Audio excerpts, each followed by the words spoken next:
تبارك الذي بيده الملك وهو على كل شيء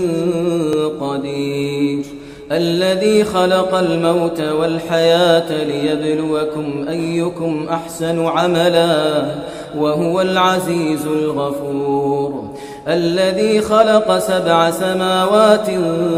طباقا ما ترى في خلق الرحمن من تفاوت فارجع البصر هل ترى من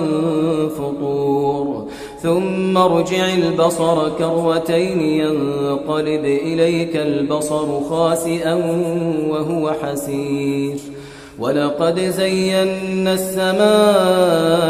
الدنيا بمصابيح وجعلناها رجوما للشياطين وأعتدنا لهم عذاب السعير وللذين كفروا بربهم عذاب جهنم